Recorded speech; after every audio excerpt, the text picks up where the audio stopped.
साथ screen share करते हैं। कुछ बच्चे ये कह रहे हैं कि कल का लेक्चर रिव्यू कर दीजिए। I am going to do it. मैं अभी करता हूँ इसको।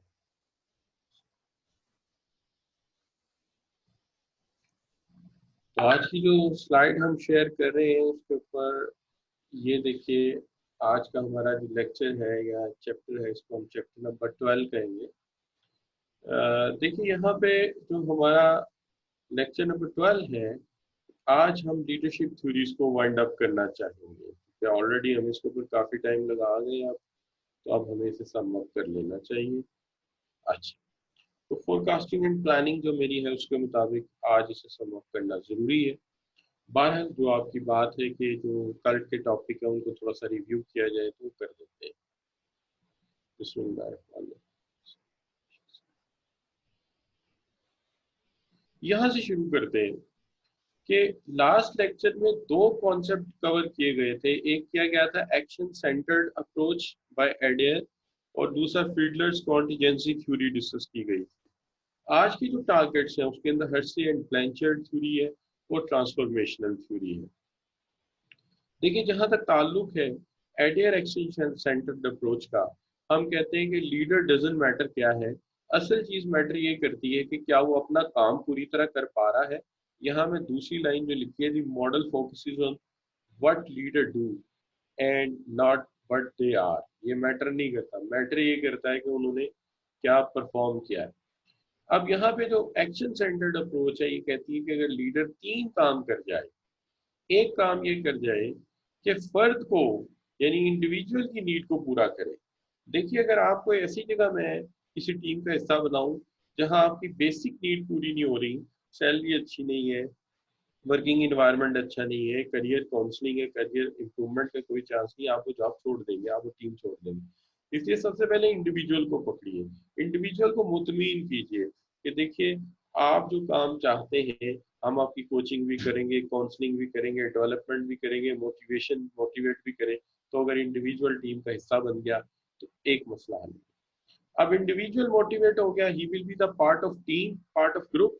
अब ग्रुप में क्या किया जाए, उसका डिसिप्लिन मेंटेन किया जाए, उसके अंदर एक एक अच्छा कल्चर दिया जाए, उसके अंदर एक अच्छी टीम बिल्डिंग अप्रोच दी जाए, वहां पे डिसिप्लिनरी तौर पे मोटिवेट किया जाए लोगों को, ताकि वो लोग जो है उसके मुताबिक काम करें।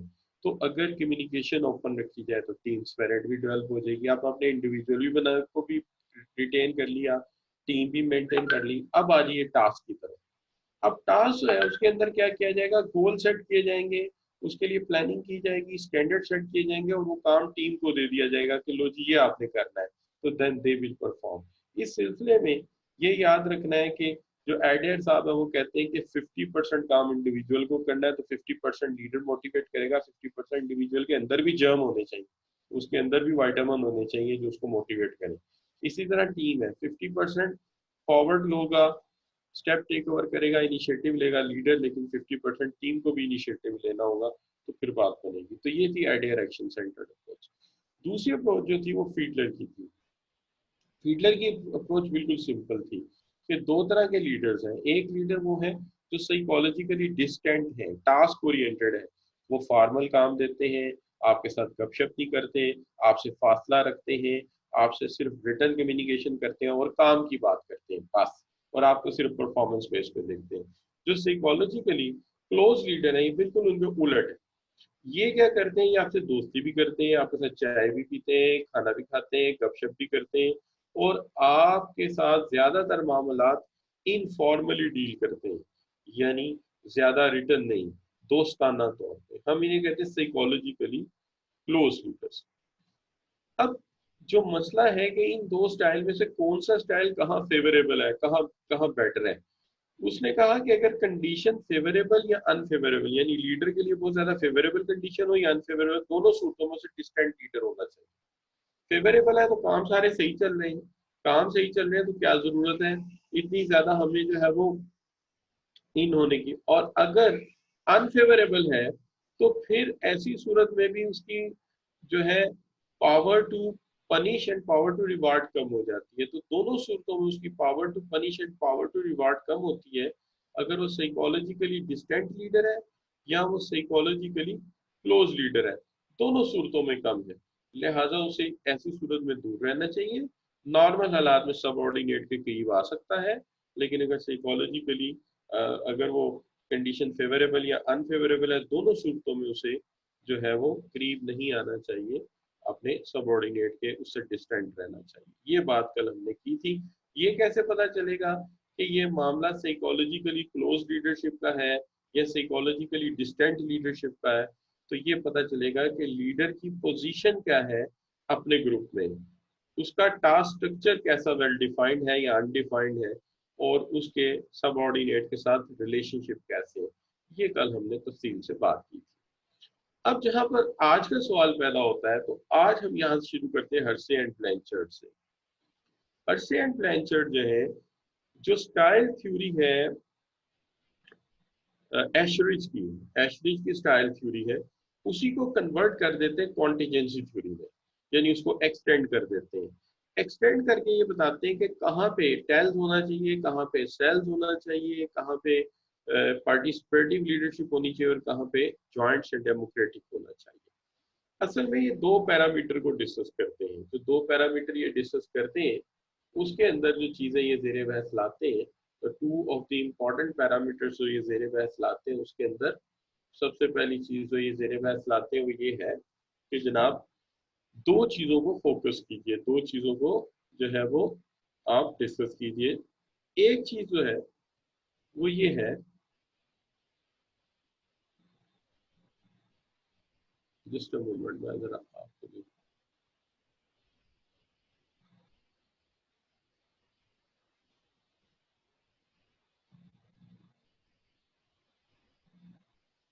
अच्छा, तो मैं ये बात कर रहा था कि Hershey and Blanchard situational leadership, किस सिचुएशन में कौन सा स्टाइल लगाना है, ये हम कैसे अंदाजा करेंगे। देखिए, बात बड़ी सिंपल सी है कि अगर मैं आपसे ये कहूं कि दो बातों का ख्याल रखिए। पहली बात, क्या आप एबल टू वर्क है अपने सबऑर्डिनेट को इन सेंस में देखिए कि is the he is able to work. Able का मतलब है क्या वो काम करने की सलाहियत रखता है, क्या वो काम को समझता है, उसमें इतना कॉन्फिडेंस है टास्क को परफॉर्म करने के लिए, उसके पास जो है वो काबिलियत, स्किल्स, एक्सपीरियंस, एक्सपोजर अगर ये है, तो he is able to work. तो पहली बात ये देखनी पड़ेगी कि जो बंदा काम करने चाहता है, आपका सबऑर्डिनेट, उसके पास काम करने की सलाहियत है या नहीं। मैं रिपीट करता हूँ, एबलनेस टू वर्क का मतलब ये है, एबल टू वर्क का मतलब ये है कि क्या उसके पास इस काम को करने के लिए maturity, confidence, skills, experience, exposure है। दूसरी चीज है जो इम्पोर्टेंट है, वो है followers readiness, willingness to work. Willingness to work का मतलब ये है कि वो कितना साइकोलॉजिकली मेच्योर है, कितना मोटिवेटेड है और चाहता है काम करना, गोल ओरिएंटेड है, कमिटेड टूवर्ड्स गोल है या नहीं। अब ये दो चीजें अलग होगी। पहली चीज जो है वो क्या है? पहली चीज ये है कि क्या उसके पास काम करने की काबिलियत है। तो नंबर वन क्या हो गई? काम करने की काबिलियत। अगर काम करने की काबिलियत है तो उसके पास एबल टू वर्क है। लेकिन दूसरी बात, क्या उसका काम करने का इरादा है, क्या उसने कोई मकसद तय कर रखा है, कोई गोल सेट कर रखे हैं, कमिटमेंट उसकी अच्छी है, तो ये विलिंगनेस टू वर्क है। तो यानी ये रेडीनेस है कि वो कितना रेडी है काम करने के लिए। तो सबसे पहले तो ये बात देखनी पड़ेगी कि ये दो बातें समझ आनी बहुत जरूरी है। कौन सी? एबलनेस टू वर्क का ताल्लुक उसकी काबिलियत के साथ है, उसके तजर्बे के साथ है, उसकी स्किल्स के साथ है। और विलिंगनेस टू वर्क का ताल्लुक उसकी मोटिवेशन के साथ है, उसकी काम करने का कमिटमेंट और इरादे के साथ है। तो ये दोनों चीजों की बात पे हम जज करेंगे, दोनों की बुनियाद पे, और फिर देखेंगे कौन सा स्टाइल कहाँ पे लगेगा, कौन सा स्टाइल कहाँ पे लगेगा। सबसे पहले आपको ये समझ आया कि एबल टू वर्क क्या है एंड रेडीनेस टू वर्क क्या है। मैं कमेंट्स में देख रहा हूँ आपके कि क्या आपको ये दोनों बातें समझ आई हैं?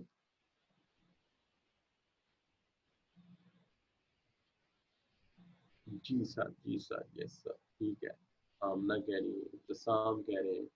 ठीक है, तो बच्चों ये तो हमें समझ आ गई इस बात की कि एबलनेस टू वर्क क्या है एंड रेडीनेस टू वर्क क्या है। ठीक है जी। अच्छा, तो मुसव्विर अकरम कह रहे हैं कि थोड़ा सा रिवाइज कर दे। अच्छा, आप गौर से बेटा एक ही दफा सुना करें। बात यह है एबलनेस टू वर्क का ताल्लुक है काबिलियत के साथ, तजर्बे के साथ और स्किल्स के साथ। और विलिंगनेस टू वर्क का ताल्लुक है इरादे के साथ, मोटिवेशन के साथ, कमिटमेंट के साथ। तो ये दोनों चीजें देखनी पड़ेंगी। अब इसकी बुनियाद पे हम तय करेंगे कौन सा स्टाइल हमें लगाना चाहिए। तो इस स्टाइल को देखने के लिए मैं आपके सामने सबसे पहले तो रखता हूँ कि एक ऐसा वर्कर जिसमें एबलनेस टू वर्क लो है। ये देखिए यहाँ पे मैं हूँ इस वक्त, I am at pointing at the second रो।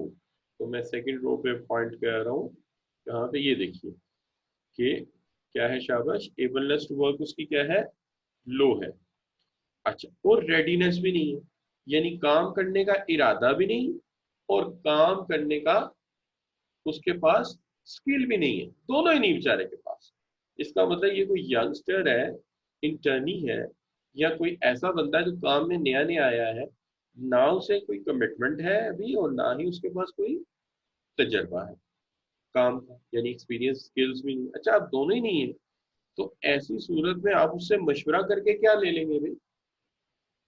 उसके पास इरादा भी नहीं, स्किल भी नहीं, मशवरा करेंगे उसको भी खराब करेंगे। तो ऐसी सूरत में लीडरशिप स्टाइल कौन सा चूज करेंगे आप? एल्स। सिर्फ उसे काम करे, काम करने को कहें और जो कहा गया उसे कहें कि वही करें। क्यों? क्योंकि ना तो उसके पास काम करने का भी तजर्बा है और ना ही काम करने को कोई खातिर ख्वाह इरादा है, लिहाजा उस पर सख्ती करने में कोई हर्ज नहीं। अच्छा, अब अगर ऐसी सूरत हाल हो कि कोई ऐसा वर्कर हो या सब ऑर्डिनेट हो जिसके पास काम करने की स्किल तो ना हो लेकिन मोटिवेशन हो, इरादा हो, तो ऐसी सूरत में आपको सेल्स होना चाहिए। आप फैसला खुद करें लेकिन उसको गाइड करें कि ये फैसला किस तरह से हुआ, ताकि उसके अंदर जो रेडीनेस है वो खत्म ना हो जाए। ऐसा ना हो कि जो मोटिवेशन बड़ी मुश्किल से उसके अंदर आई है वो एवेपोरेट हो जाए। तो इसका मतलब ये हुआ कि अगर वर्कर के पास तजर्बा भी नहीं है काम का और स्किल भी नहीं है और वो कमिटेड भी नहीं है, तो टेल्स बने। लेकिन अगर उसका इरादा है, स्किल्स में कमी है, इरादा है, स्किल्स में कमी है, तो वहां क्या करें, वहां पे आप सेल्स बन जाएंगे, क्योंकि सेल्स बनने में वहां पे आपको फायदा है। अच्छा, अगर ऐसी सूरत हाल हो कि इसके बरक्स हो जाए। बरक्स ये हो सकता है कि जो वर्कर है उसके पास काम करने की सलाहियत पूरी हो लेकिन काम करने का भी कोई इतना खास इरादा या कमिटमेंट ना हो। कि फर्ज कीजिए मैं एक न्यूरो सर्जन हूँ और दो या तीन सर्जन मेरे अंडर काम कर रहे हैं, कोई आयरलैंड से आया हुआ है, कोई अमेरिका से आया हुआ है, और उन्होंने खुद भी थाउजेंड्स ऑफ सर्जरी की हुई है, तो स्किल्स तो उनके पास है, लेकिन अभी उनका पाकिस्तान में शायद रहने का इरादा नहीं है, तो उनके पास रेडीनेस नहीं है, एबलनेस है। तो ऐसी सूरत में मुझे फैसले इम्पोज नहीं करने चाहिए बल्कि उनसे फैसलों में पार्टिसिपेट यानी कि मशवरा लेना चाहिए, क्योंकि उनके पास इलम तो है, स्किल तो है, तजर्बा तो है, तो उनसे मशवरा लेने में क्या है, फायदा है। तो ऐसी सूरत में मैं उनसे मशवरा लूंगा, मैं पार्टिसिपेटिव हो जाऊंगा। लेकिन आहिस्ता आहिस्ता क्या होगा, जब मैं मशवरा लेना शुरू करूंगा तो उनकी कमिटमेंट भी बढ़ना शुरू हो जाएगी और इस तरह वो इम्प्रूव कर जाएंगे। तो इसका मतलब है, जरा रिपीट कीजिए, अगर दोनों ही चीजें नहीं है, ना तो उसके पास काम करने की सलाहियत है ना इरादा है, तो आप टेल्स बने। लेकिन इरादा है, स्किल्स नहीं है, तो सेल्स बने। फैसला करें और समझाएं फैसला कैसे हुआ। लेकिन अगर स्किल्स हैं, एबलनेस है, बट उनके पास कमिटमेंट नहीं है, तो ऐसी सूरत में पार्टिसिपेट कराएं, ताकि वो फैसलों में पार्टिसिपेट करते रहेंगे, तो कमिटमेंट आ जाएगी। और दूसरी तीन चौथा क्या है, डेलीगेटिंग। देखिए, डेलीगेटिंग का मतलब ये है कि अगर उसके पास इरादा भी है, ठीक है जी, रेडीनेस भी है, और उसके साथ साथ उसके पास स्किल्स भी है, दोनों चीजें, तो जब दोनों चीजें मौजूद हैं तो फिर तो डेफिनेटली हमें क्या करना चाहिए, डेलीगेट करना चाहिए कि वो फैसला करे कि यहाँ पे क्या बेस्ट हो सकता है, how to make it very best या गुड कैसे हो सकता है। तो ये चीज होती है। अब यहाँ पे मैं रिपीट कर देता हूँ जी, अगर इरादा भी नहीं है, एबलनेस भी नहीं, रेडीनेस भी नहीं, तो टैल्स बनेंगे। अगर आपके पास जो है वो रेडीनेस है लेकिन एबलनेस नहीं है यानी स्किल्स नहीं है, तो सेल्स बनेंगे। यानी फैसला खुद करेंगे, वो तो फैसला कर नहीं सकता क्योंकि उसका स्किल्स कम है, लेकिन इरादा है, लिहाजा बाद में उसे गाइड करते हैं। लेकिन अगर उसके पास स्किल्स है, एबलनेस है, लेकिन अभी वो रेडी नहीं है काम को टेक ओवर करने के लिए, कमिटेड नहीं है, तो उसे पार्टिसिपेट करवाते रहे फैसलों में, आहिस्ता आहिस्ता कमिटमेंट भी आ जाएगी, तो रेडीनेस भी हो जाएगी। और अगर कोई ऐसे वर्कर्स हैं या ऐसे सबऑर्डिनेट है जिनको अल्लाह ताला ने काम करने की सलाहियत भी दे रखी है और उनका काम करने का इरादा भी है, यानी उनके पास रेडीनेस भी है, एबलनेस भी है, तो ऐसी सूरत में हमें डेलीगेट कर देना चाहिए। वो फैसला खुद से भी अच्छा करेंगे क्योंकि उनके पास दोनों चीजें मौजूद है। तो यहाँ पे हमने 4 स्टाइल बताया कि कौन सा स्टाइल कहाँ पर कैसे लगेगा। तो यहाँ पे हम सबसे पहले आपकी ओपिनियन देखते हैं कि यहाँ तक बात समझ आ गई आप बच्चों को? जी शाबाश। हम बात कह रहे हैं यस सर।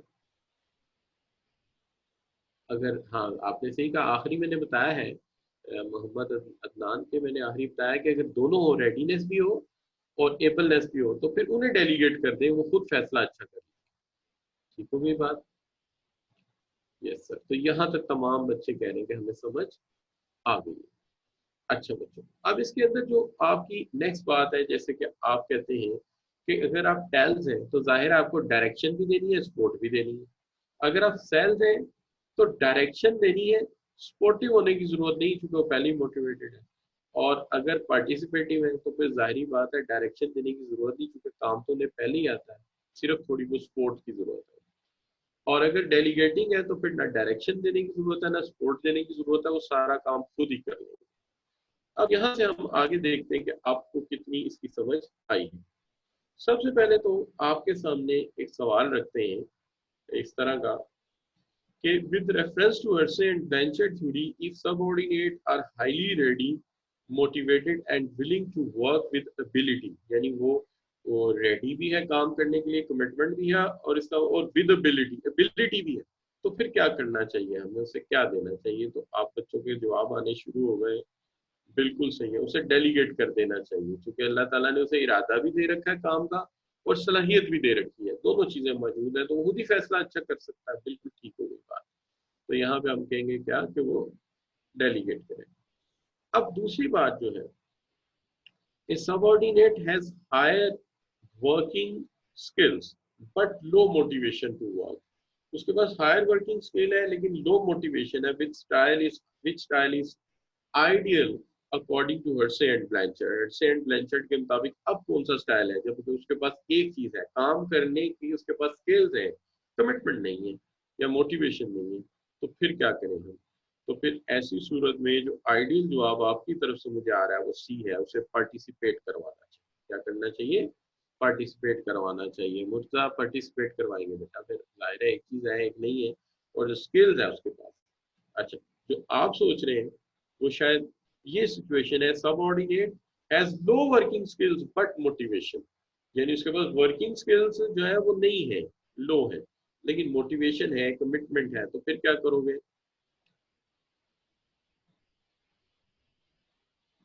बिल्कुल सही है, फिर आप डी चूज करेंगे। फिर आप डी चूज करेंगे, यानी सेल्स बनेंगे कि अगर हमने उसे इरादा भी, अगर हमने सेल्स ना हुए हुक्म जारी करते रहे तो जो इरादा है वो भी खत्म हो जाएगा। तो इरादा है, स्किल्स नहीं है, तो सेल्स बनेंगे। और अगर फर्ज कर लीजिए कोई ऐसी सूरत हाल आपको फेस करनी पड़ जाए जिंदगी में जहाँ पे के subordinate has low working skills but also unwilling to work, यानी स्किल्स भी कम है और वो वर्किंग के लिए विलिंग भी नहीं है, कमिटमेंट भी नहीं है, स्किल्स भी नहीं है, फिर क्या करोगे? फिर कौन सा स्टाइल लगाओगे भाई? तो फिर आप ए लगाओगे, फिर आप टेल्स बन जाओगे। ठीक होगी बात? तो फिर आप क्या करेंगे? फिर आप टेल्स बन जाएंगे। इसलिए टेलिंग बनेंगे चूंकि ना तो इसके पास इरादा है और ना इसके पास स्किल्स है, और अगर इससे मशवरा करने चल पड़े तो ये कम वक्त जो है ओवर कॉन्फिडेंट हो जाएगा, पता नहीं इसके पास क्या है, क्योंकि आता तो भी है नहीं इसे कुछ, तो ना आता जाता है ना इरादा है, तो बेहतर है इसको हुक्म ही जारी करें। तो ये जो है यहाँ पे आप क्या करेंगे, यहाँ पे आप टेल्स बनेंगे। तो ये बच्चों हमने बात की एशरीज के मुताबिक, हम एशरीज को आगे हर्से एंड ब्लैंचर्ड में कन्वर्ट कर दिया कॉन्टिजेंसी थ्योरी में। देखिए टेल सेल्स की अप्रोच हमें एशरीज ने दी थी, इन्होंने ये बताया कि कौन सी अप्रोच कहाँ लगानी है। अच्छा, अब आगे आ जाए ट्रांसफॉर्मेशनल लीडर्स। ट्रांसफॉर्मेशनल लीडर्स पे कल थोड़ी सी बात मैंने की थी कि ट्रांसफॉर्मेशनल लीडर्स वो होते हैं जो एक ऑर्गेनाइजेशन को एक स्टेट ऑफ सिचुएशन से दूसरी स्टेट ऑफ सिचुएशन में ले आते हैं। क्यों? क्योंकि आजकल के हालात ऐसे हैं कि मुस्तकिल पॉलिटिकल चेंज आ रहे हैं, मुस्तकिल इकोनॉमिक चेंज आ रहे हैं।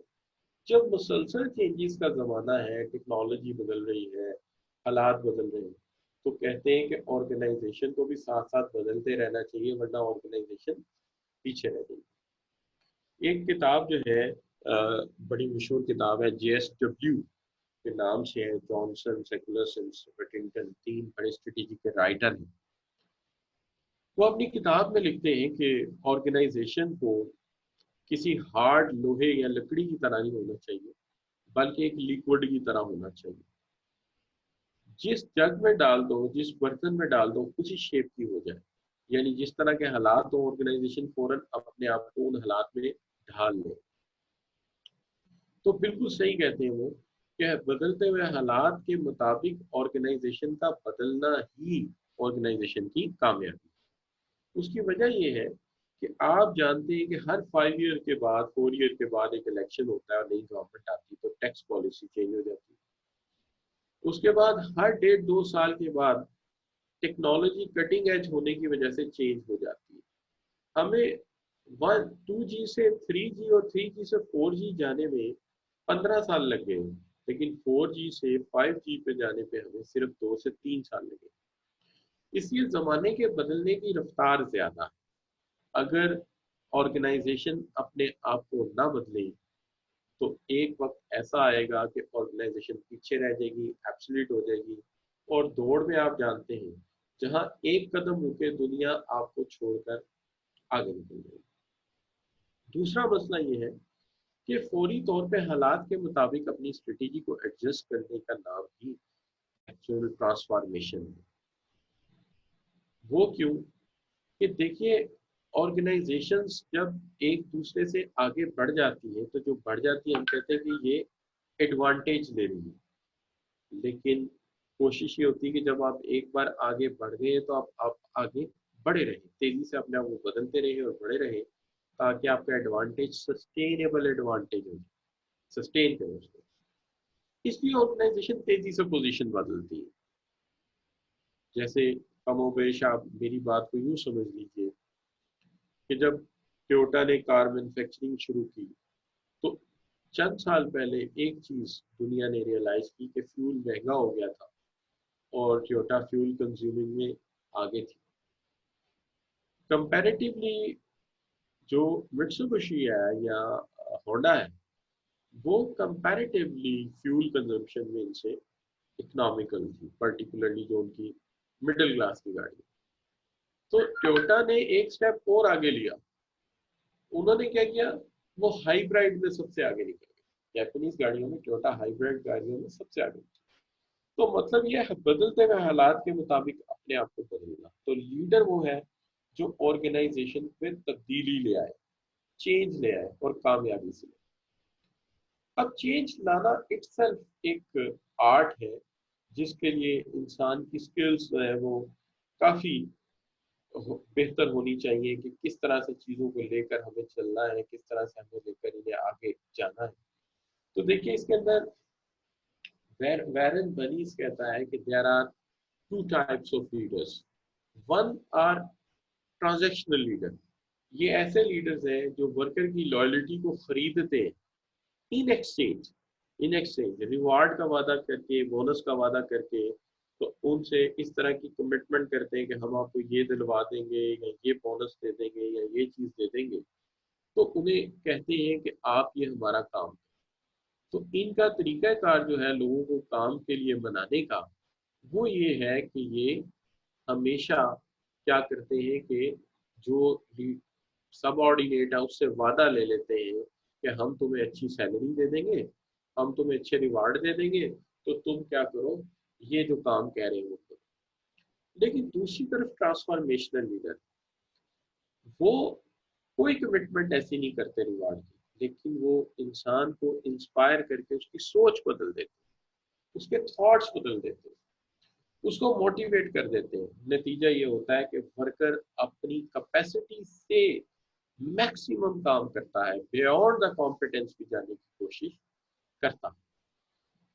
तो कहा ही जाता है कि जो ट्रांजैक्शनल लीडर है वो चेंज नहीं ला सकते, वो मैनेजर ही रहेंगे, वो मैनेजर ही, क्योंकि वो रिवार्ड के बदले में काम लेते हैं। और ट्रांसफॉर्मेशनल लीडर सोच बदल के, थॉट बदल के, ख्यालात बदल के लोगों को इंस्पायर करके उनकी मंजिल की तरफ गामजन करते हैं। इसलिए ये वो लीडर है जो ट्रांसफॉर्मेशन प्रोसेस में गुजर सकते हैं, जो लोगों के ख्यालात को बदल सकते हैं। तो हम इन्हें कहते हैं these are the transformational leaders. अब सबसे पहले तो हमें ये पता होना चाहिए कि क्या हमें ट्रांजैक्शनल लीडर और ट्रांसफॉर्मेशनल लीडर्स की कोई समझ आई है। जी प्लीज, मैं आपके कमेंट्स में देख रहा हूँ कि क्या हमें ये दोनों बातें समझ आ गई। ट्रांजैक्शनल लीडर इनाम का वादा करके काम लेते हैं और इनाम रिवार्ड देते हैं, जबकि ट्रांसफॉर्मेशनल लीडर सोच ही बदल देते हैं, ख्यालात ही बदल देते हैं और बंदे के सोचने का अंदाज बदल देते हैं। इस तरह लोग अपनी जहद की तरह, गॉट इट, बिल्कुल ठीक हो गया बच्चों। मोहम्मद अदनान कह रहे हैं, इसी तरह जावेद, सना जावेद कह रही है ठीक है, मंसूर अंसारी कह रहे हैं, दुआ रफीक कह रही है, बिस्मा अशरफ, नबील, आशुशी, आदिया मलिक, सुहेब कुरैशी, ठीक हो गया बच्चों, इट्स गुड। अच्छा, अब यहाँ तक बात समझ आ गई कि ट्रांजैक्शनल लीडर क्या है, ट्रांसफॉर्मेशनल लीडर। अब एक बात और याद कर लीजिए, transactional leaders are manager and transformational leader are leaders. Leader transformational होते हैं, ट्रांजैक्शनल जो होते हैं सिर्फ मैनेजर होते हैं। अब यहाँ पे एक फर्क याद रखना जरूरी है, और वो ये कि क्या खूबियां होती हैं ट्रांजैक्शनल लीडर में और ट्रांसफॉर्मेशनल लीडर में। अगर ये जहन में आ गई है तो चले अभी देख लेते हैं कितनी समझ आई है। चले आप ये बताइए कि Abid is a leader work with team to identify need change, creating vision to guide change through inspiration, and executing the change in tandem with committed member of group. Leader is called, कौन सा leader आप इसको कहेंगे। शाबाश, मैं आपके comments में देखता हूँ जी। मोस्टली बच्चे इसको ट्रांसफॉर्मेशनल लीडर कह रहे हैं, और बिल्कुल ठीक कह रहे हैं। उसकी वजह ये है कि ये काम किस तरह से ले रहा है, विजन देके, सोच देके, इंस्पायर करके। अच्छा, और अगर मैं ये कहूँ कि यहाँ पे ये बात करूँ कि sleeve is a manager promote compliance by following through both reward and punishment. अगर वो रिवार्ड और पनिशमेंट से काम ले रहा है तो फिर ये कौन सा लीडर है आपके ख्याल में, उसका स्टाइल कौन सा है। मैं चेक करता हूँ जी, आप कौन सा स्टाइल इसको कहते हैं। तो मोस्टली बच्चों ने इसको बी कहा, ये ट्रांजैक्शनल है, क्योंकि ये इनाम और सजा दे रहा है। तो इनाम और सजा देने वाला ट्रांजैक्शनल लीडर होता है, और सोच बदलने वाला, इंस्पायर करने वाला, विजन बदलने वाला ट्रांसफॉर्मेशनल लीडर होता है। तो हम यहाँ से इसको समझिए। अब बात आ गई है कि यहाँ पे एक फर्क और वाजह किया है, बनीस के ही कुछ मिलते जुलते अल्फाज, जिसको मैंने थोड़ा आसान किया है कि ट्रांजैक्शनल लीडर जो मैनेजर है, लीडर नहीं कहना चाहिए, तो मैनेजर है, और जो ट्रांसफॉर्मेशनल लीडर है वो दी लीडर है, और जो ट्रांजैक्शनल है दे आर द मैनेजर्स। क्या करते हैं, ये रूटीन मैटर रन कर सकते हैं। क्या कर सकते हैं, रूटीन मैटर्स। जबकि लीडर डायरेक्शन दे सकता है मुस्तकबिल के उधर। तो बड़ा फर्क है कि ये जो आज के मामलात हैं, जो रोजमर्रा के मामलात हैं, रूटीन के मामलात हैं, मैनेजर सिर्फ उसे चला सकते हैं, और लीडर डायरेक्शन दे सकते हैं, रास्ता बता सकते हैं मुस्तकबिल का। जो मैनेजर है वो बताते हैं डूइंग थिंग्स राइट, चीजों को ठीक तरह से करो। जबकि ट्रांसफॉर्मेशनल लीडर या लीडर कहते हैं डूइंग द राइट थिंग्स। यानी जो मैनेजर है, जो काम हो रहा है उसको ठीक कैसे करना है बताएंगे, और लीडर ये भी नहीं बताएगा कि काम कौन सा करना है, तुम खुद चूज करो कौन सा काम करना चाहिए, कौन सा नहीं करना चाहिए, यानी डायरेक्शन भी तुम खुद ही लो। फर्क समझ आया। मैनेजर काम जो हो रहा है उसको ठीक करवा सकता है, यार इसको इस तरह कर लो, इस तरह कर लो, इस तरह कर लो। लेकिन लीडर ने ये नहीं कहना कि काम, उसने कहना है काम का इंतखाब भी आप खुद करें। जब इरादा आपके अंदर है, पुख्तगी आपके अंदर है, तो you should choose the doing the right things.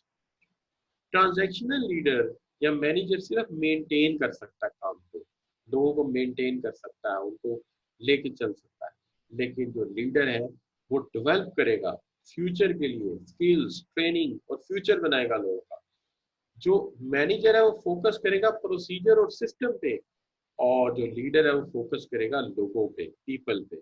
लोग अच्छे होंगे, सिस्टम खुद ही बन जाए। मैनेजर का थॉट शॉर्ट रन के लिए होता है, लीडर का थॉट हमेशा लॉन्ग रन के लिए होता है, उसके लिए लंबे अरसे के लिए। मैनेजर हमेशा कंट्रोल तक अपनी सोच महदूद रखता है, मामलात मेरे कंट्रोल में रहे, मामलात मेरे कंट्रोल में, जबकि लीडर इंस्पायर करता है, ट्रस्ट करता है, काम आप पे छोड़ता है। तो ये सबसे बड़ा जो है ये फर्क है। अब यहाँ से अगर हम देखते हैं कि ये बात आपको समझ आई, दोनों में फर्क क्या है, मैनेजर और लीडर में। जी शाबाश,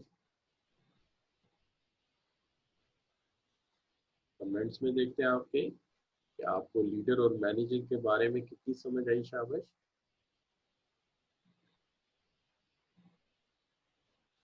यस सर, बिल्कुल ठीक हो गया। तो दोनों का फर्क हमें समझ आ गया। ठीक हो गया बच्चों। अगर हम इस तरह कह दें कि आज के बाद आप ट्रांसफॉर्मेशनल लीडर को सिर्फ लीडर कहेंगे और ट्रांजैक्शनल लीडर को आप मैनेजर कहेंगे, ठीक है जी, तो फिर हम ये सवाल हल कर सकते हैं। सवाल क्या है, if a senior deal with subordinate by inspired trust, challenging the status quo and developing subordinate for growth in their career, what you say about this senior? ये सीनियर क्या है? ऑप्शन है, he is a senior, he is a leader, he is a manager. ये क्या है? शाबाश, बिल्कुल ठीक हो गया। अगर ये लोगों के करियर का ख्याल कर रहा है, उनकी ग्रोथ का ख्याल कर रहा है, तो ये लीडर है। ये तो फिर फ्यूचर पे फोकस हो गया, ठीक है, और स्टेटस को चैलेंज कर रहा है। और इसके बाद अगर हम ये कहें कि जो आपका नेक्स्ट मामला है जिसके अंदर हम, सॉरी, लेट मी सी,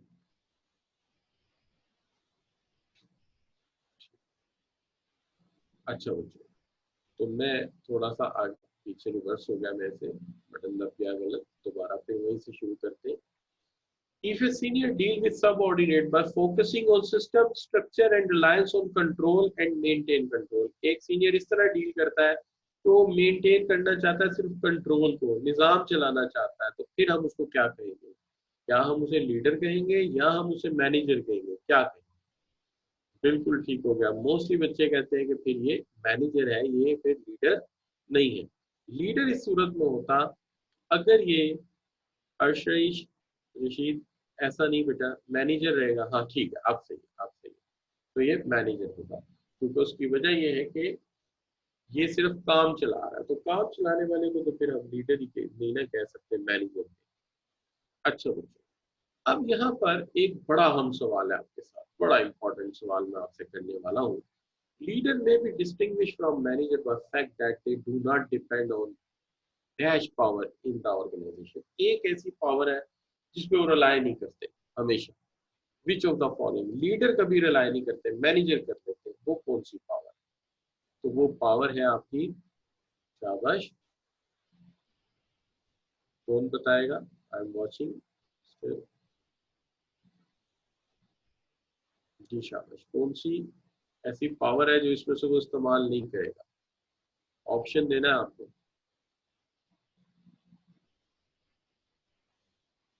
जी शाबाश, तो बात बच्चों ने लिखा रिवार्ड, रिवार्ड तो यहाँ ऑप्शन ही नहीं है, तो भाई रिवार्ड की तो ऑप्शन ही नहीं है ऑप्शन नहीं, रिवार्ड के ऑप्शन ही नहीं, ए बी सी और डी, इसमें तो रिवार्ड के ऑप्शन नहीं है। कौन सी ऐसी पावर है जो इस्तेमाल नहीं करेगा?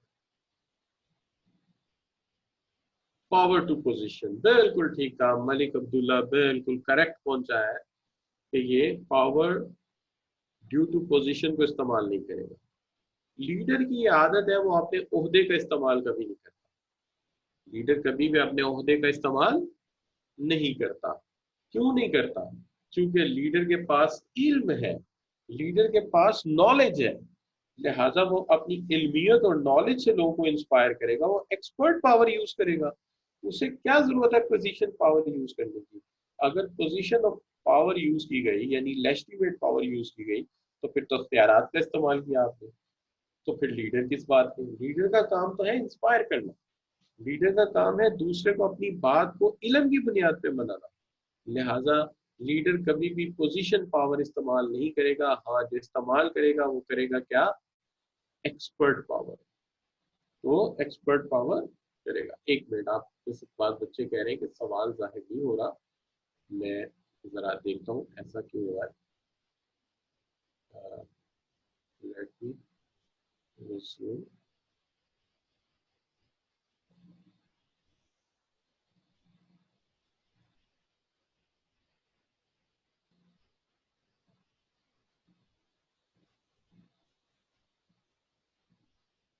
जी, अब जाहिर हुआ। जी, तो इसको जरा,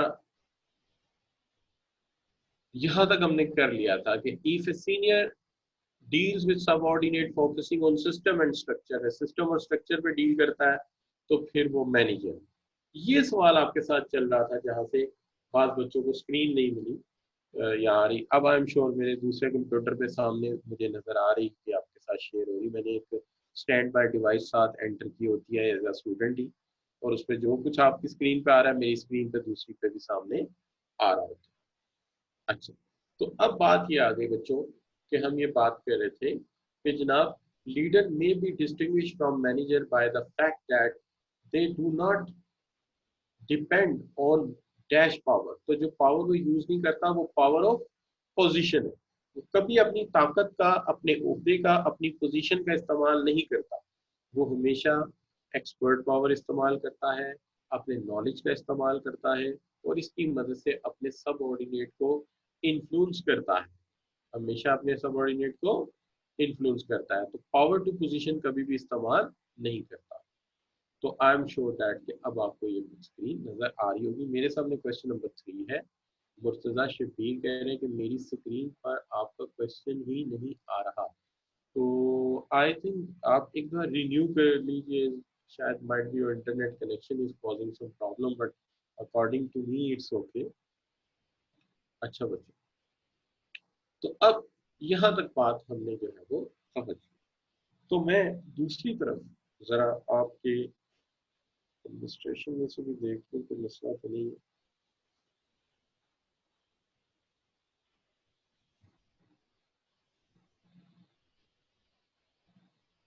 बेटा सही चल रही है screen, according to me it's okay. आप जरा अपना इंटरनेट कनेक्शन देखिएगा। अच्छा बच्चों, तो तीसरा सवाल हमें समझ आ गया कि इट्स पोजीशन पावर। अच्छे जी, अब यहाँ पे हम आगे बढ़ते हैं और लास्ट ट्रांसफॉर्मेशनल थ्योरी पढ़ते हैं, और ये दी है हमें पोर्टर ने। पोर्टर कहता है कि बात ये है कि अगर हमें चेंज लाना है तो हमें 5 स्टेप प्रोसीजर से गुजरना होगा। सबसे पहली बात यह है कि चेंज का फैसला लीडर को खुद अकेले नहीं करना चाहिए। चेंज का डिसीजन हमेशा उसे सबऑर्डिनेट को साथ इन्वॉल्व करना चाहिए, यानी उसे चाहिए कि सबऑर्डिनेट की राय के साथ तय करे कि आगे क्या करना है। अगर वो इनको इन्वॉल्व करेगा तो फिर ये फैसले की ओनरशिप को एक्सेप्ट करेंगे कि ये फैसला हमने किया है, तो हम हर मुमकिन कोशिश करेंगे कि इस फैसले को हम अमल दरामद करा सकें। लेकिन अगर ये डिसीजन इसने अकेले किया हुआ तो फिर प्रॉब्लम आ सकती है। दूसरी चीज ये है कि एजुकेट करना पड़ेगा और कम्युनिकेट करना पड़ेगा, यानी समझाना पड़ेगा कि चेंज इज वेरी इंपॉर्टेंट। अगर हम नहीं करते तो हमारी organization will go on threat, हमारी ऑर्गेनाइजेशन थ्रेट पे चली जाएगी और ये अपनी जो गोल्स है उनको अचीव नहीं कर सकती। लिहाजा हमें इसे एजुकेट करना होगा, और यहाँ पे हमें थोड़ा फैसिलिटेट और सपोर्ट भी करना पड़ेगा, काउंसलिंग भी करनी पड़ेगी, ट्रेनिंग भी देनी पड़ेगी उन लोगों की जिनको मुश्किलात है। इसके बावजूद भी हमें कुछ मैनिपुलेशन भी करनी पड़ेगी, को ऑप्टेशन करनी पड़ेगी।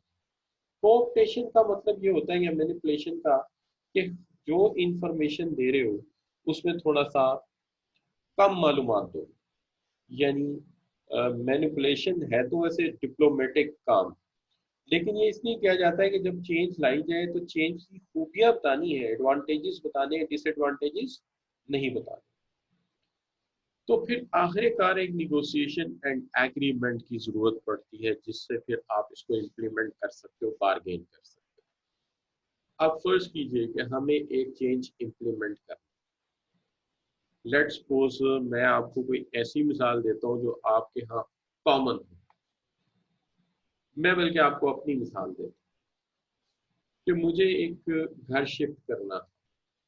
तो I was living inside city and inside city facilities are very good. वहाँ पे एक सड़क दूर जो है दुकानें भी थी, पास ही सारे जो थे वो बाजार थे। But we have to move towards an outer area of the city, यानी कि आप समझ लीजिए जैसे बहरिया टाउन या कोई ऐसा एरिया जो बहुत ज़्यादा खुला है, ओपन है, तो नया एरिया। तो मुझे लेके जाना था अपनी फैमिली को। अब इस काम के लिए सबसे पहले तो मैंने उन्हें बुलाया फैसले में। तो देखिए घर छोटा है, गाड़ी गली के कोने पे खड़ी होती है, ये गली छोटी है, तो हम क्या करें। तो सबसे मैंने कहलवाया कि हाँ ऐसा करते हैं कि हम घर शिफ्ट करते हैं। इसका मतलब शिफ्टिंग के फैसले में मैंने उन्हें इन्वॉल्व कर लिया, प्रॉब्लम सामने रखा, उन्हें इन्वॉल्व कर लिया। तो सब फैमिली मेंबर ने कहा कि ठीक है हमें शिफ्ट करना चाहिए। फिर मैंने उन्हें एजुकेट किया कि देखिए शिफ्ट आज करेंगे, फिर कल करेंगे, फिर परसों करेंगे, तो एक ही दफा जरा और वाइटल और खुले एरिया में चले जाते हैं तो ये जरा हमारे लिए बेहतर होगा, वहाँ लाइफ की सहूलियात, पार्क्स और ग्रीनरी ज़्यादा अच्छी होगी। तो वो इस पर भी एजुकेट हो गए। अब इसके अंदर ट्रेनिंग का इशू आ गया। वो क्या, जब हम ओपन एरिया में जाएंगे तो गाड़ी एक से ज़्यादा चाहिए। तो घर में कुछ लोगों को ड्राइविंग आनी चाहिए, तो उसके लिए अपनी हमशीरा को, अपनी बेगम को गाड़ी चलाने की ट्रेनिंग दी गई ताकि वो जब इस एरिया में मूव करें तो वो खुद से पिक एंड ड्रॉप कर सके, मिसाइल को हल कर सके। तो आप देखिए कितना फैमिली में भी ऐसे ही होता है, पहले आप फैसले में सब कुछ शामिल करते हो, फिर उसके बाद आप उन्हें एजुकेट करते हो किसकी इंपॉर्टेंस क्या है। बल्कि अगर एजुकेट पहले भी कर ले तो कोई नहीं, एजुकेट करके फिर राय ले ली जाए और फिर जो है जिसको ट्रेनिंग की जरूरत है ट्रेनिंग दी जाए। उसके बाद जो है आप कुछ इंफॉर्मेशन को मैनिपुलेट करते हो। मिसाल के तौर पे जो बंदा अंदरून शहर से आ रहा है उसे आप ये तो नहीं बताएंगे कि जी जो ग्रोसरी स्टोर है या डिपार्टमेंटल स्टोर यहाँ होते हैं और वो 3 किलोमीटर दूर है घर से या 6 किलोमीटर दूर है। अगर ये आप पहले बता देंगे तो वो तरफ भर डाल देंगे। बल्कि आपको तो ये बताना है कि जनाब एक एक घर होगा, आप हॉर्न बजाएंगे, गाड़ी अंदर आएगी जनाब, गैराज में खड़ी होगी, आप जनाब रिलैक्स। ना कोई पार्किंग का रोला है, ना कोई आपकी को ओवर है, यू आर रिलैक्स। आप खिड़की खोलेंगे सामने लश ग्रीन पार्क होगा, टाइल्ड वॉशरूम होगा हर बेडरूम के साथ। तो आप उनको गाइड करेंगे, ये इंफॉर्मेशन देंगे। लेकिन आप ये नहीं बताएंगे कि हॉस्पिटल दूर है, उसके साथ साथ जो है आपके ग्रोसरी स्टोर दूर है। अगर ये बता देंगे तो मानेंगे ही नहीं। इसी तरह फिर आखिरकार क्या होगा, कुछ निगोशिएशन और एग्रीमेंट्स भी होंगे। फिर भी घर वाले ये कह सकते हैं कि जनाब ये एक गाड़ी से गुजारा नहीं होगा, अच्छा भी एक गाड़ी और खरीद लेंगे। तो कुछ निगोशिएशन एंड एग्रीमेंट। इसी तरह ऑर्गेनाइजेशन में होगा। पहले आप वर्कर्स को बुलाएंगे और बताएंगे कि देखिए हमारे प्लांट पुराने हो गए, हमारी मशीनरी पुरानी हो गई। अगर हम इस मशीनरी पे प्रोडक्शन करेंगे तो हमारा इक्विपमेंट या हमारा जो प्रोडक्ट है वो क्वालिटेटिवली इतना अच्छा नहीं होगा और कंपेटिटर के सामने मार खा जाएगा। तो आपकी क्या राय है।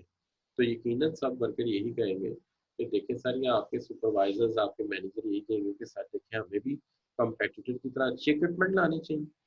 तो आपने मना लिया कि हमें अच्छे इक्विपमेंट लाने चाहिए, हमें टेक्नोलॉजी चेंज करनी चाहिए। दो बातें होंगी, अब वो इस फैसले में शामिल हो गए, अब वो पूरी मेहनत करेंगे। अब आगे बात, नया इक्विपमेंट, नई मशीनरी जहाँ चेंज आएगी वहाँ ट्रेनिंग तो होगी। याद रखिए change is always equal to training. Change is always equal to training. Change is always equal to training. Change जहाँ आएगा वहाँ ट्रेनिंग होगी। तो यहाँ पर ट्रेनिंग देनी पड़ेगी नए इक्विपमेंट की, नए टूल्स की। तो आप नए इक्विपमेंट, टूल्स और जो मैनेजर है उनको जो है ईआरपी, इंटरप्राइज रिसोर्स प्लानिंग के सॉफ्टवेयर पर ट्रेनिंग दी जाएगी। इसके बाद उन्हें कुछ बातें हिडन भी रखी जाएंगी कि आप में से कुछ वर्कर्स को जो है वो 5 बजे की बजाय 9 बजे जाना होगा, 5 बजे तक काम करेंगे, 4 घंटे की ट्रेनिंग होगी। अभी नहीं बताना, अभी बताएंगे तो वो तो सारे मुखालिफ हो जाएंगे। तो हम यहाँ थोड़ी सी मैनिपुलेशन से भी काम लेंगे। और कुछ वर्कर ऐसे होंगे जिनकी इंपॉर्टेंस थोड़ी कम हो सकती है, तो ये जरा बातें हिडन रखी जाएगी।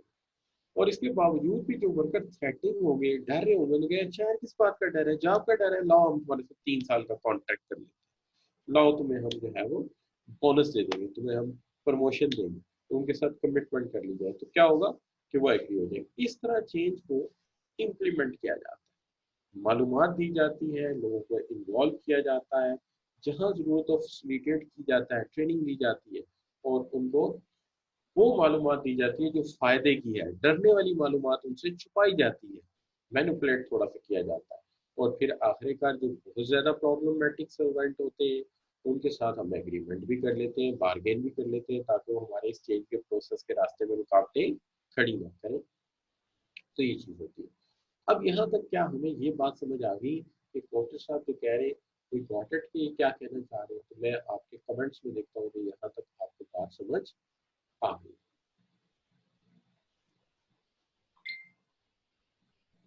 ये मंसूर कह रहे हैं ठीक है, रुबाब कह रही है ठीक है, सब बच्चे कह रहे हैं कि ये ठीक है। तो यहाँ तक हमें समझ आ गई कि क्या है। अब अगर मैं एक दफा इसको सम अप कर दूं कि रुहेब भी कह रहे हैं कि समझ आ गई। अच्छा बच्चों, अब जो है मैं एक दफा अगर सम अप कर दूं, हमने किस तरह की थ्योरीज पढ़ी है। हमने एक ट्रेड थ्योरीज पढ़ी, खसूसियात क्या होती है लीडर की, स्टाइल थ्योरीज पढ़ी, लीडर्स के क्या क्या स्टाइल होते हैं। उसके बाद कॉन्टिजेंसी थ्योरीज पढ़ी या सिचुएशनल थ्योरीज पढ़ी कि एक खास हालात में लीडर का क्या स्टाइल होना चाहिए। और आखिरकार हमने ट्रांसफॉर्मेशनल थ्योरीज पढ़ी कि बदलते हुए हालात में लीडर को अपने आप को किस तरह से ऑर्गेनाइजेशन को चेंज लाना चाहिए। तो आज का लीडर वो है जो हालात बदल सकता है, तब्दीली ला सकता है। तो ये हमने कॉन्सेप्ट सारे के सारे पढ़ लिए, मैंने आपके साथ शेयर भी कर लिए। तो यहाँ पे हम लीडरशिप को खैर बात कह देते हैं, इसके हवाले से हमारा काम जो है वो मुकम्मल हो गया। अब जो आज का बाकी मानदा टाइम है उसको हम इस्तेमाल कर सकते हैं, किस हवाले से हम इस्तेमाल कर सकते हैं आज के बाकी के टाइम को जो है वो थीरीज ऑफ मैनेजमेंट के हवाले से। थीरीज ऑफ मैनेजमेंट हमें ये बताती है कि किस तरह से लोगों को मैनेज किया जा सकता है, किस तरह हम लोगों को लेकर चल सकते हैं। तो मैं इस हवाले से दोबारा से एक स्क्रीन शेयर करता हूँ आपके साथ, इसके ऊपर तफसील से बात मैं अपने अगले लेक्चर में शुरू करूंगा। लेकिन अनटिल देन हमें ये करना चाहिए कि टाइम को वेस्ट नहीं करना, इसको यूटिलाइज तो करना है जितना भी टाइम। तो देखिए,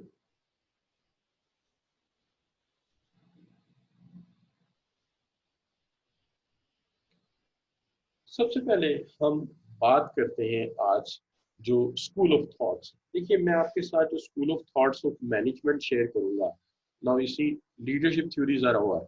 मैं रिपीट कर रहा हूँ, leadership theories are over, leadership theories मुकम्मल हो गई। मैं जो बात करूंगा आपके साथ वो सबसे पहले कुछ पुराने जो मैनेजमेंट थॉट्स या मैनेजमेंट राइटर्स हैं उन पे करूंगा, इसको हम क्लासिकल स्कूल कहते हैं।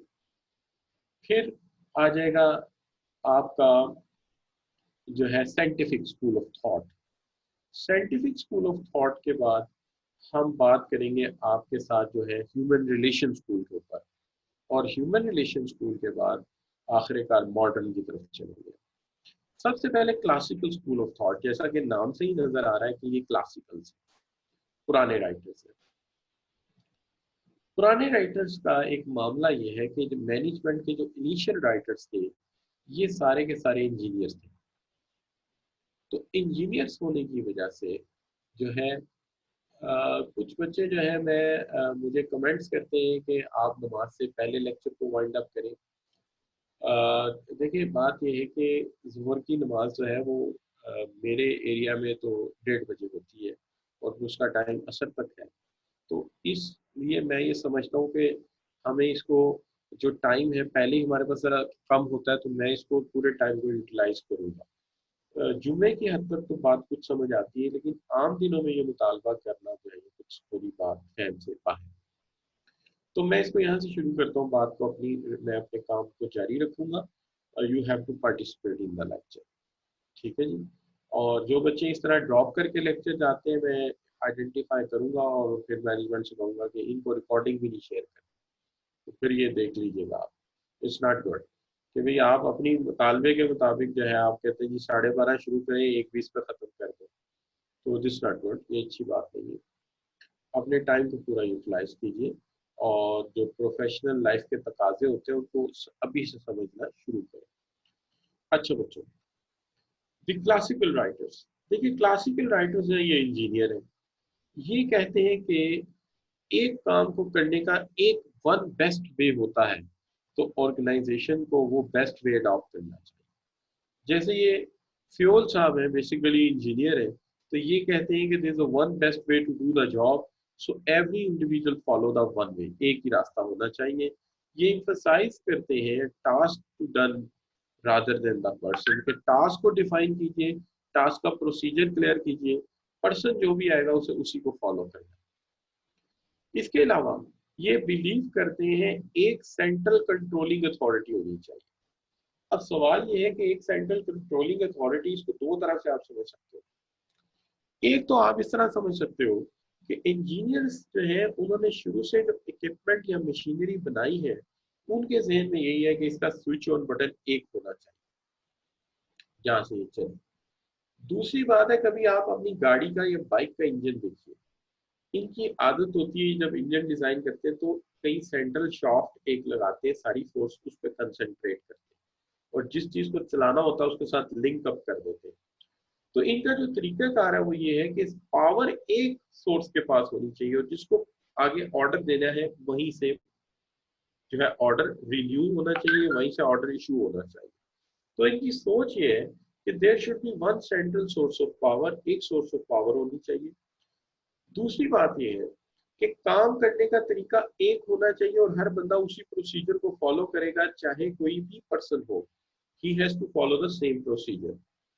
सेकेंडली, हर बंदा अपने काम में महारत हासिल करेगा, एक्सपर्ट बनेगा अपने काम का और अपने काम में मुकम्मल तौर पर जो है वो स्किल्स हासिल करेगा और स्पेशलिस्ट बनेगा।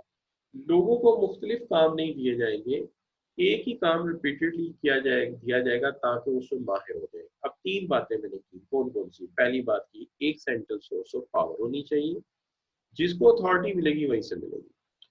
काम करने का एक बेस्ट तरीका है, उसी को सबको फॉलो करना चाहिए और हर बंदे को अपने काम में माहिर होना चाहिए और एक्सपर्ट होना चाहिए, स्पेशलिस्ट होना चाहिए। क्लियर लाइन ऑफ कमांड होनी चाहिए, हर बंदे को ये पता होना चाहिए कि वो किस शख्स के सामने जवाबदेह है, to whom he should be answerable, उसको किसके सामने जवाबदेह होना है। तो every person must know that कि किसके सामने वो जवाबदेह होगा। और आखिरी बात यह है कि सब ऑर्डिनेट जो है उनको जाती ज़रूरियात को प्रेफर नहीं करना चाहिए ऑर्गेनाइजेशन की नीड्स के ऊपर। The organizational goals are preferred over individual goals। अब कितनी बातें? पहली बात, एक सेंट्रल अथॉरिटी है, सबको इख्तियारात वही देगी। काम करने का एक बेस्ट तरीका है, सबको उसी तरीके से काम करना है, उसी प्रोसीजर से। हर बंदे को एक काम में महारत हासिल करनी है, स्पेशलिस्ट बनना है और हर बंदे को पता होना चाहिए उसका बॉस कौन है, वो किसके सामने आंसरेबल है। उसके अलावा फर्द को कभी भी अपने जाती मफाद को ऑर्गेनाइजेशन के मफाद पे तरजीह नहीं देनी चाहिए। हमेशा उसे individual subordinate them to the need of organization, prefer organizational interest over individual interest. हमेशा ऑर्गेनाइज जब भी अपने मफाद और ऑर्गेनाइजेशन के मफाद में टकराव आएगा, जब भी टकराव आएगा, हमेशा ऑर्गेनाइजेशन के मफाद को औलियन तरजीह दी जाएगी जाती मफाद में। अब मैं बातें रिपीट करता हूँ। पहली बात, there should be a one best way to do the work, एक बेस्ट वे होना चाहिए काम करने का, सबको ऐसे काम करना चाहिए। एक सेंट्रल अथॉरिटी होनी चाहिए, इख्तियारात सिर्फ एक जगह पे होने चाहिए। हर बंदे को अपने काम में स्पेशलिस्ट होना चाहिए, मुख्तलिफ काम नहीं करने चाहिए, एक ही काम को बार बार करके महारत हासिल करनी चाहिए। हर बंदे को क्लियर लाइन ऑफ कमांड होनी चाहिए कि वो किसको जवाबदेह है। और एक बार जब भी मफाद में टकराव होगा the individual interest should not be preferred over organizational interest, or organizational interest should be preferred over individual interest. Organization के मफाद को हमेशा तरजीह मिलनी चाहिए आपके जाती मफाद के। हम यहाँ पे देखते हैं कि आपको यहाँ तक कितनी समझ आई है। तो मैं कमेंट्स में देखता हूँ कि आपको क्लासिकल्स की समझ आई बच्चों।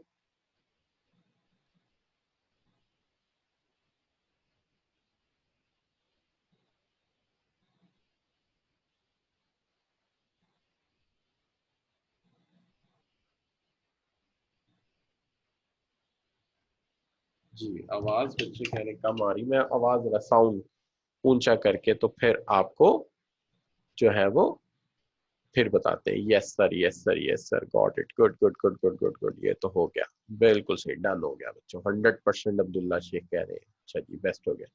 अच्छा बच्चों, अब फिर इसका मतलब ये है कि हम एक दफा फिर कह लेते हैं सारी बात को और फिर इसको वाइंड अप कर देते हैं कि क्लासिकल्स के नजदीक there should be one best way to do the work, जिससे ऑप्टिमम आउटपुट मिले। तो हर बंदे को बेस्ट वे लेना है। एक सेंट्रल अथॉरिटी होनी चाहिए जिसके पास इख्तियारात हो, सब इख्तियारात उसी की तरफ से दिए जाएं। स्पेशलाइजेशन होना चाहिए अपने अपने काम में, और मुख्तलिफ काम करने की बजाय एक ही काम में महारत होनी चाहिए, और एक क्लियर लाइन ऑफ कमांड होना चाहिए कि मैं किसको जवाब दे हूँ। और जब भी ऑर्गेनाइजेशन के और फर्द के मफाद में टकराव हो, हमेशा फर्द का मफाद जो है उसको तरजीह नहीं मिलनी चाहिए, ऑर्गेनाइजेशन के इंटरेस्ट को हमेशा प्रेफर होना चाहिए। नेक्स्ट नेक्स्ट बात जो है वो है इनके 14 प्रिंसिपल। देखिए जो इनके 14 प्रिंसिपल है उसमें सबसे पहला प्रिंसिपल तो यही है कि आपको स्पेशलाइज करना चाहिए लेबर को अपनी अपनी स्किल में, अपनी अपनी स्किल में या अपने अपने एरिया में, फील्ड में स्पेशलाइज होना चाहिए। दूसरी बात यह है कि अथॉरिटी जो है ये इस कदर इस तरीके से हो कि right to give order and power to exact obedience के, जिसको जो कह दिया वो करे। और एक डिसिप्लिन होना चाहिए, बाइंडिंग होनी चाहिए कि एक रूल एक प्रिंसिपल हर बंदा जो है उसे फॉलो करेगा और उसको वायलेट नहीं करेगा और ओबीडियंट रहेगा। यूनिटी ऑफ कमांड होनी चाहिए, एक एम्प्लॉय का सिर्फ एक बॉस होना चाहिए, एक एम्प्लॉय के दो बॉसेस नहीं होने चाहिए। पहली बात, स्पेशलाइजेशन होना चाहिए अपने काम में, सीनियर के पास अथॉरिटी होनी चाहिए और एग्जैक्ट ओबीडियंस करवा सके। डिसिप्लिन होना चाहिए कि हर बंदा रूल्स और रेगुलेशन को फॉलो करे। यूनिटी ऑफ कमांड होनी चाहिए कि एक बंदे का बॉस एक होना चाहिए, दो बॉसेस नहीं होने चाहिए।